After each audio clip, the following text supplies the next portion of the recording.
Thank you all for your talks. I agree with everything you've said. Middlesbrough CLP delegate Musa Askari. Just for everyone, please go and look up the article Labourism and the Situation on Teesside by David Bates. Jessie's hit the nail on the head about that frustration that she's talking about. And also a view to speak to what John was talking about, and I think Ash was touching on as well, more so. You cannot go into the next election with the narrative, as some people are, you did not know what you voted for. Now, that's to the soul of what somebody thinks. Whether they knew 3 things, 2 things, 50,000 things, or they knew as much as Keir does now.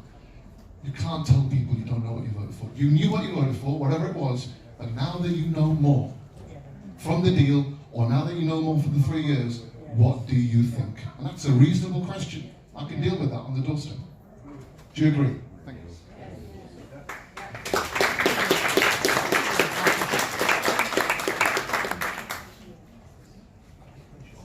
I'm Kim Johnson, Black Members Officer for Liverpool Riverside CLP. We have a very long established black community, and I would consider Liverpool to be a Labour Heartland, historically. But we've got some very, very poor, disenfranchised white working class communities. And in the summer, the little ship that is Stephen Yaxley Lennon came to our city trying to divide again, trying to work on those people's views and the blame and the scapegoating culture. And I think, with the media publicity that we have, and the rhetoric of hate and xenophobia that has constantly been perpetrated, more of those communities are likely to take on board this, the ban of the people shite that he proposes. So that we, as Labour Party activists, have got a really big job on our hands to get out there and provide a different message that says that's not the case. So what do we need to do?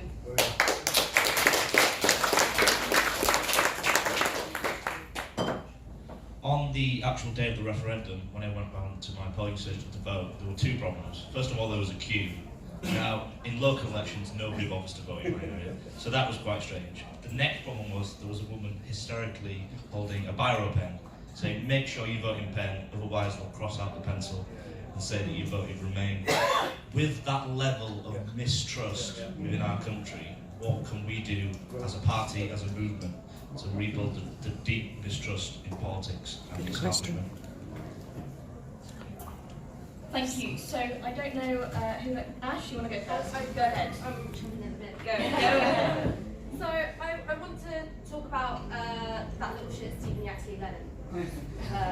I hate him. What he does so effectively is he presents himself as a man of the people in such a way that middle class people then go, this is representative of what white working class people think and how they feel. And one of the things that I think we need to build a sort of intellectual resistance to is buying into this frame of the white working class is racist, and therefore to serve their political needs, we must be as socially regressive as we can get away with. That's a problem. And it betrays as much scorn for people who come from working class backgrounds, who are also white, who are also not from London, as we decry in people that say, oh, we notice they're just racist, we shouldn't listen to them. One of the things that I think we can do in terms of concretely fighting Tommy Robinson is not just building an alternative which kicks in the day after we win an election, it's to change how communities function now. And one of the most inspiring projects I've seen on that front actually is based in Liverpool, works in Liverpool, and it's fans supporting food banks. And it's the work that they do organising Everton fans and Liverpool fans, even though they're 2 of the wrong football teams, it's all very in favour. Spurs don't do this, unfortunately, because fans are rubbish. And they coordinate support for food banks. And one of the things they also did during the World Cup is coordinate viewing parties through a local mosque. And what I really liked about that is that, one, it had its starting point be something which everyone loves, everyone enjoys, and is still a bastion of working class culture, which is football. 2, it met a real need in the community, which is support for people who are struggling or destitute. And then 3, with the aspects of viewing parties at mosques, started breaking down some of those perceived divides between, working class communities of colour and working class communities as well. Because Corbyn is the promise of Jan tomorrow, and what we have to do is start transforming the political landscape that a Corbyn government will inherit and have to govern.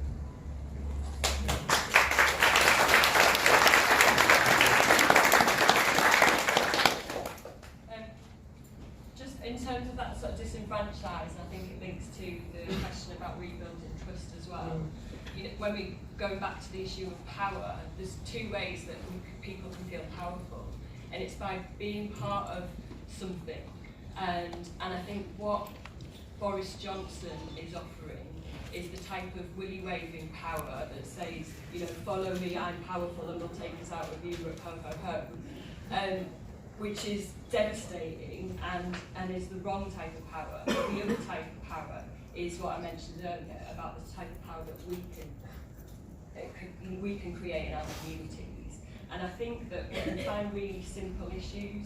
I remember when I ran a charity, and one of the best projects that we ever did, we ran loss prevention programs, we did a lot of work in terms of drop-ins and food provision, but probably one of the best programs that we ever did was when we worked with 10 young lads from one of the local estates. There was a lot of issues in terms of community cohesion and fighting, and we actually gave them the opportunity, and it was a really simple one, to create a space in their community that they could use that was theirs. It was just really simple, but we gave them full power. We didn't do it for them.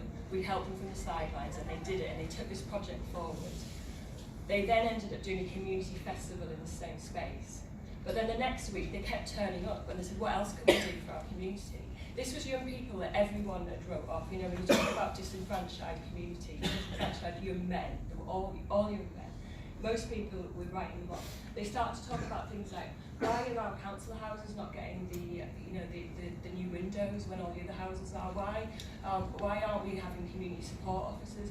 Really genuine political issues started to emerge from this group of young lads that their first job was just to create a community space. So sometimes we might have to go right back to basics. When we think about the history of the Labour Party, if we thought about if we were starting our party again, if this was sort of day 0, what would we do? We would build trust with communities. We would be in those communities. We wouldn't do things for, we would do things with, because we would have to do things with, because they are the future of our party. They are the people that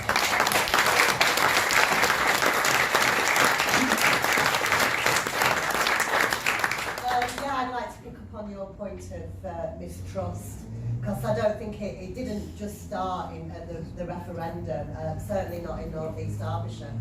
There's a mistrust of the state there, basically, and it does go back to the miners' strike. It really does. It goes back further than that in North East Derbyshire. I don't know if people remember 72, 73, Clay Cross rent rebels.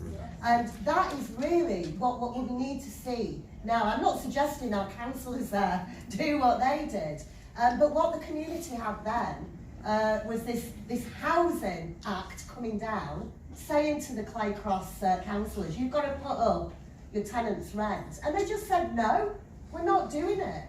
And they stood actually shoulder to shoulder with a lot of other councils. But one by one, those councils all gave in.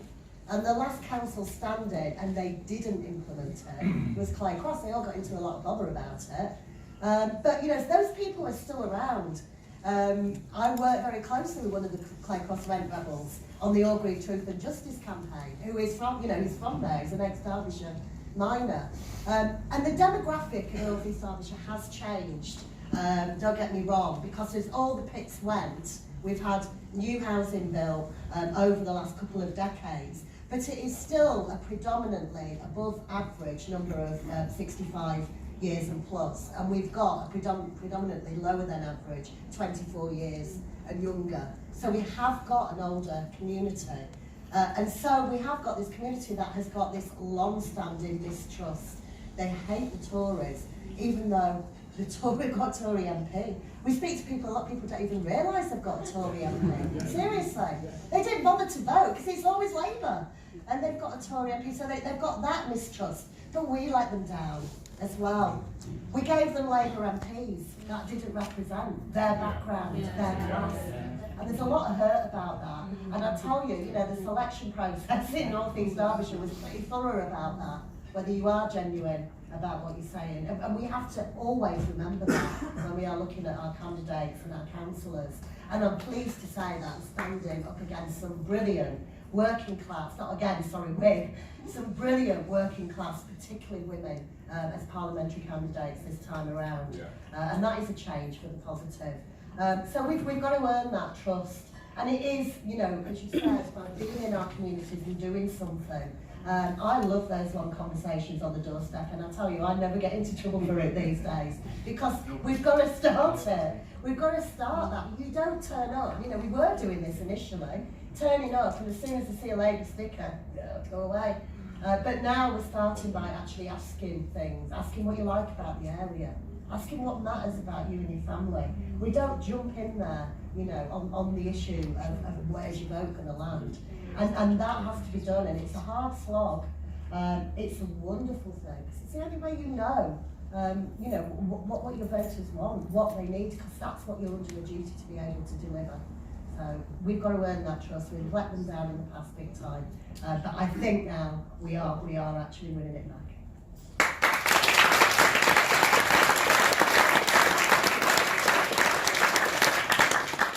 Important question, John, as well, is how do we not patronise voters? I think that's what the first question was talking about and touching on.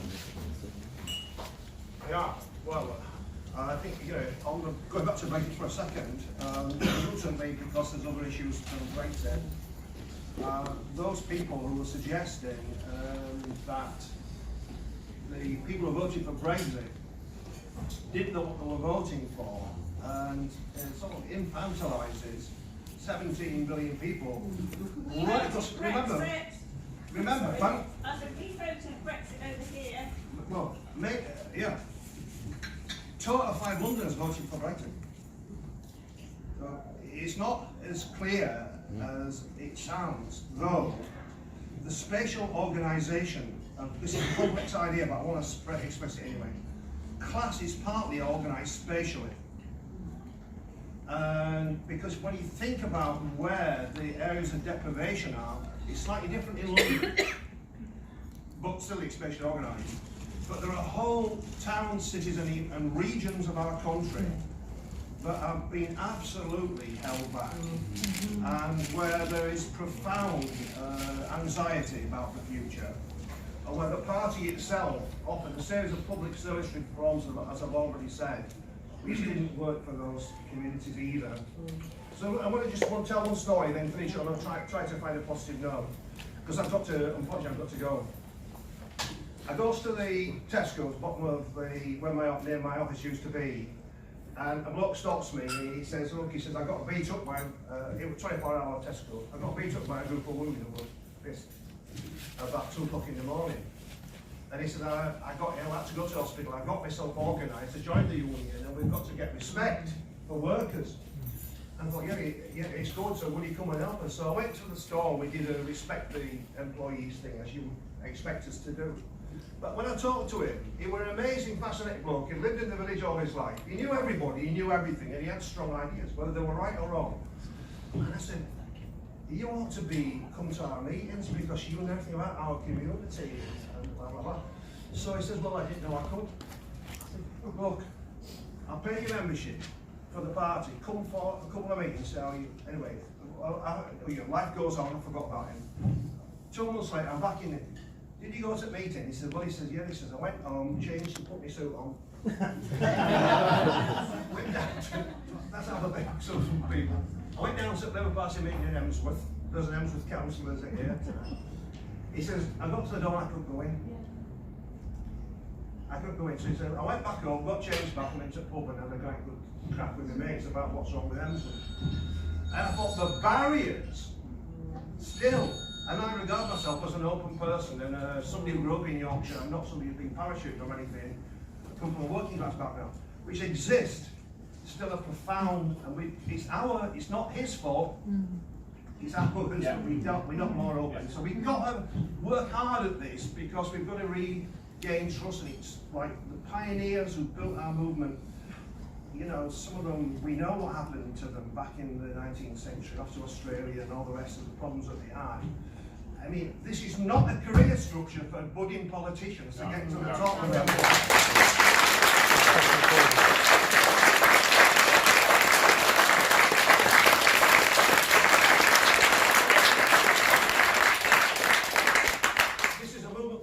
Change, which people suffered and died. The first Labour MP ever in my patch, he never had to go to London because he didn't have a car, as you'd expect. He was a miner, there were no buses. I'll tell you what happened, he was a miner. They had a fire underground at the pit, and the management, and there were men shot behind the fire. And the management said, it's gone. They're going to be deceased. He changed into his overalls, he took some volunteers underground, broke through the fire and saved the men. These are people who are giants whose shoulders we stand upon. The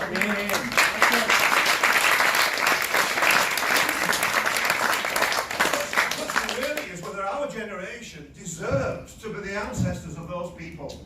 So I think we all have to look ourselves in the mirror and ask ourselves the question. But the positive thought is, if we've got a divided movement, there are obviously nuances of class and so on, and race and age and gender and those kind of things.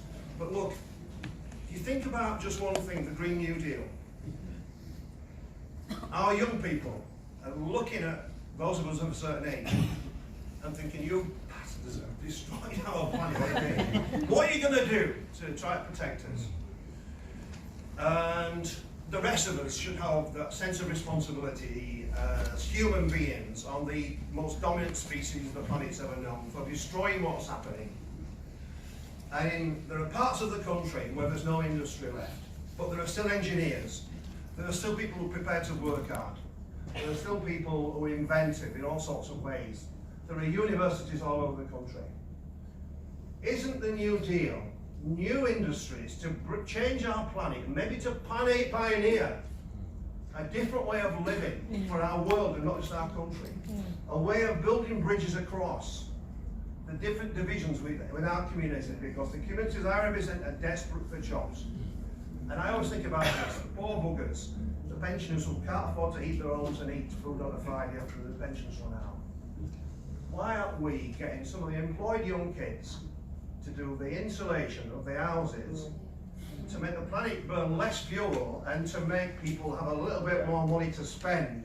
Those kind of things. It's not very inventive, but it will begin to transform both our country and also our relationship to the communities we all represent. And I think so there is hope, there is a future. We've got to work at it, comrades. Yeah.